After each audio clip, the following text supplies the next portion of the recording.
नमस्कार, स्वागत है आपका। आप देख रहे हैं द न्यूज और मैं रानी गुप्ता आपके साथ। ईवीएम के जो शुरुआती रुझान है वो धीरे धीरे सामने आ रहे हैं और यहाँ पर जो आंकड़े हैं वो देखने को मिल रहे हैं कि किस तरीके से जो टक्कर है वो काफी ज्यादा कांटे की देखने को मिल रही है इंडिया अलायंस और गठबंधन के बीच में। और ऐसे में अगर हम बात यहाँ पर करें तो सबसे बड़ी खबर सामने आ रही है। दरअसल आपको बता दें कि गृह मंत्री अमित शाह और प्रधानमंत्री मोदी ने चंद्रबाबू नायडू से फोन पर बातचीत की है। आपको बता दें कि इस बातचीत के बाद कई सारे अनुमान लगाने शुरू हो चुके हैं। दरअसल आपको बता दें कि आंध्र प्रदेश में विधानसभा चुनाव गठबंधन जीती है एनडीए और इसमें टीडीपी जो है वो मुख्य भूमिका में रही है। ऐसे में ये जो फोन है वो बधाई के लिए दिया गया, लेकिन जिस तरीके से बहुमत के आंकड़े के करीब पहुंचने वाली है एनडीए, इस वजह से भी ये फोन कॉल काफी ज्यादा अहम माना जा रहा है और इस फोन कॉल को लेकर के काफी ज्यादा जो आशंकाएं हैं वो लगाई जा रही है कि आखिर प्रधानमंत्री मोदी ने चंद्रबाबू नायडू से क्या बातचीत की होगी। इसी के साथ ही आपको बता दें कि लगातार जो सेलिब्रेशन का दौर है वो शुरू हो चुका है। फिर चाहे हम उत्तर प्रदेश की करें या फिर दिल्ली की बात करें, यहाँ पर दिल्ली की 7 की 7 सीटों पर बीजेपी काफी अच्छा प्रदर्शन कर रही है और जिसकी वजह से आप देख सकते हैं कि दिल्ली में लोग जो है जश्न मनाते हुए नजर आ रहे हैं। बीजेपी के कार्यकर्ता बकायदा ढोल नगाड़ों के साथ डांस कर रहे हैं, जश्न मना रहे हैं। तो वहीं इस बीच रवि किशन का बड़ा बयान सामने आया है। सुनिए रवि किशन क्या कह रहे हैं। तब महादेव की कृपा है, देवतुल जनता को धन्यवाद है। मोदी योगी जी के इस कार्यकाल में हमारे द्वारा जो सेवा हुई जनता की, जनता उसका प्रसाद दे रही है, विश्वास जता रही है। सब लोगन के पूरे गोरखपुर की देवतुल जनता के दिल से धन्यवाद। अभी तो अभी और आगे बढ़त और बढ़ी। आपको बता दें कि पीएम नरेंद्र मोदी ने चुनाव से पहले 400 पार का नारा दिया था, लेकिन फिलहाल जिस तरीके से ईवीएम खुल रही है तो बीजेपी 300 तक के आंकड़े में पहुंच रही है। ऐसी स्थिति में बीजेपी अकेले अपने दम पर सरकार बनाएगी या नहीं बनाएगी, इसको लेकर के बड़ा सवाल उठ रहा है, क्योंकि आंकड़े लगातार उलटफेर की स्थिति में बने हुए हैं। ऐसे में कहा जा रहा है कि अब बीजेपी को अपने और भी साथियों की आवश्यकता है। ऐसे में बीजेपी ने बिहार के नीतीश कुमार और आंध्र प्रदेश के चंद्रबाबू नायडू सहारा बन सकते हैं। बता दें कि जेडीयू ने बिहार में कुल 15 सीटों पर बढ़त बना रखी है और टीडीपी ने आंध्र में 16 सीटें पाई है। यही नहीं, आंध्र में तो चंद्रबाबू नायडू और बीजेपी का गठबंधन करीब 150 सीटों पर आगे चल रहे हैं।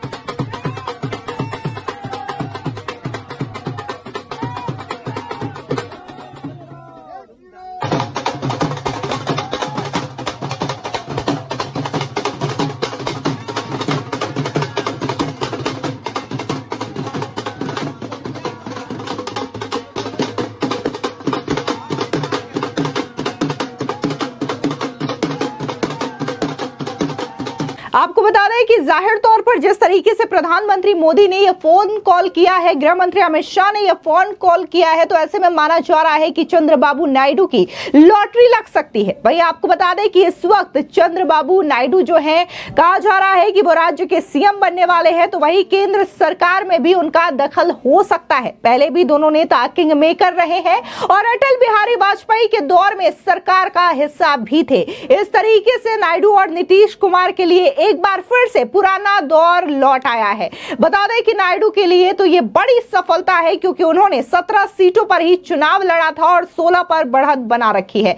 यदि टीडीपी की 16 और जेडीयू की 14 सीटें बीजेपी को मिलती है तो लगभग 245 सीटों वाली पार्टी 275 के दावे के साथ चलकर सरकार बना सकेगी। इसके अलावा एकनाथ शिंदे की लीडरशिप वाली शिवसेना भी 7 सीटें जीती हुई नजर आ रही है महाराष्ट्र में। ऐसे में 280 के पार का आंकड़ा आसानी से सरकार बनवा देगी। आपको बता दें कि इस वक्त अगर देश में सरकार बनानी है तो इसके लिए 272 का जो जादुई आंकड़ा है उसे पार करना होगा, और अगर बीजेपी अपने साथियों के साथ मिल जाती है तो आसानी से यह आंकड़ा पार कर लेगी और एनडीए के जो सरकार है वो तीसरी बार बन सकती है। लेकिन इस बीच बीजेपी के कई सारे नेताओं के बयान भी सामने आ रहे हैं। आपको बता दें कि अगर हम वहीं बात अरुण गोविल की करें जो कि मेरठ सीट से बीजेपी के प्रत्याशी हैं, तो उनका कहना है कि सब कुछ इस वक्त ठीक चल रहा है और हम जो नतीजे आ रहे हैं उससे बहुत खुश हैं। सुनिए अरुण गोविल क्या कह रहे हैं। लाने के लगे हैं, साथ में जाएंगे और साथ में आएंगे। सब अच्छा है भैया, स्थिति बहुत अच्छी है। वहीं दूसरी ओर केंद्रीय मंत्री पीयूष गोयल का बयान भी सामने आया है। बता दें कि पीयूष गोयल भी इस वक्त मुंबई से चुनाव लड़ रहे हैं। सुनिए पीयूष गोयल क्या कह रहे हैं। मैं अभी अपने कॉन्स्टिट्यूएंसी के वोटिंग में व्यस्त था, वहीं से निकला हूं। मैं उत्तर मुंबई के सभी मतदाताओं को धन्यवाद देना चाहता हूं। उन्होंने आशीर्वाद दिया है कि प्रधानमंत्री नरेंद्र मोदी जी के नेतृत्व में फिर एक बार हम सेवा कर सके। अभी तक के अनुमान के हिसाब से लगभग 1.25 लाख वोटों से उत्तर मुंबई में भाजपा आगे है, और अगर ये ट्रेंड कंटिन्यू किया तो मुझे लगता है कि उत्तर मुंबई की सीट अवश्य भारतीय जनता पार्टी जीतेगी। मुझे पूरा विश्वास है कि देश में भी इसी प्रकार से भारतीय जनता पार्टी और एनडीए की विजय होगी और पुनः एक बार देश की सेवा करने का जनता हमें आशीर्वाद देगी और फिर एक बार मोदी सरकार देश की सेवा करेगी। धन्यवाद। इसी के साथ ही बीजेपी नेता और पूर्व केंद्रीय मंत्री प्रकाश जावड़ेकर का बयान सामने आया है। सुनिए प्रकाश जावड़ेकर क्या कह रहे हैं। Yes, we have very good hopes, but one thing is sure that Kerala politics has changed forever, and this is Modi ji has done it. He got trust of all sections of societies because his welfare schemes were implemented, last mile delivery 100% without discrimination. LDF and UDF do discrimination. He didn't. He's built huge infrastructure.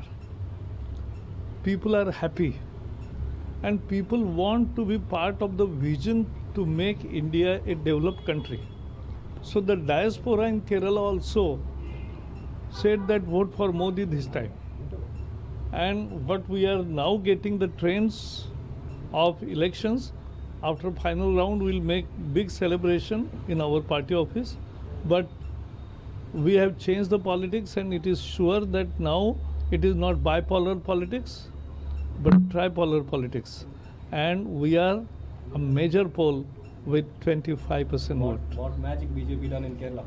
We have done this because Modi ji has implemented all this, and his ban on stringent action against terror and ban on PFI has also made a difference.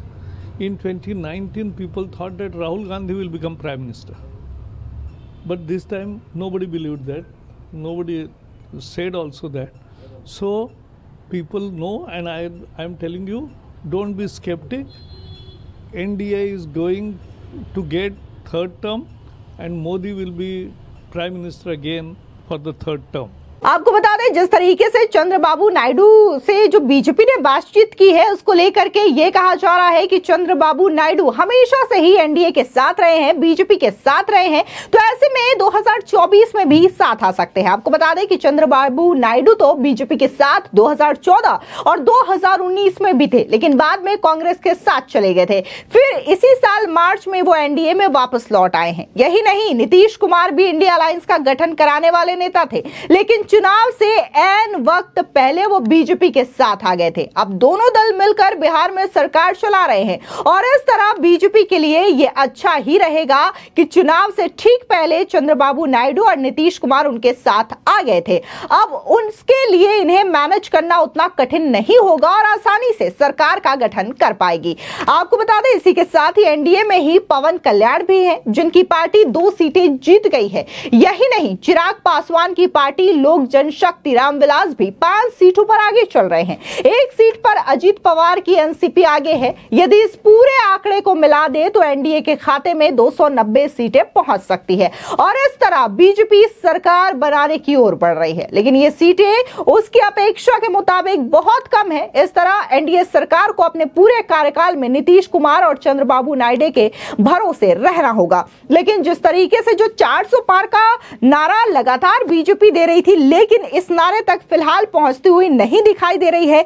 ये शुरुआती रुझान है, क्योंकि कई सारी सीटों पर जो मार्जिन है वो 100-200 के आंकड़े पर भी है। ऐसे में फिलहाल जब तक अंतिम नतीजे नहीं आ जाते तब तक इसको फाइनल रिजल्ट नहीं माना जा सकता, फाइनल आंकलन नहीं माना जा सकता। लेकिन जिस तरीके से आंध्र प्रदेश में विधानसभा चुनावों को लेकर के जो खबर सामने आई है, उस बीच में और चुनावी रुझान के बीच में प्रधानमंत्री मोदी और गृह मंत्री अमित शाह का चंद्रबाबू नायडू से यह बातचीत करना काफी ज्यादा अहम माना जा रहा है। तो वहीं इंडिया अलायंस भी लगातार कोशिश कर रही है कि वो एनडीए के जो दल हैं उनके नेताओं के संपर्क में आए। फिलहाल देखना होगा कि आगे नतीजे क्या होते हैं और किसकी सरकार बनती है। फिलहाल इस पूरे मामले को लेकर के आपकी क्या राय है, हमारे कमेंट सेक्शन में जरूर बताएं। धन्यवाद।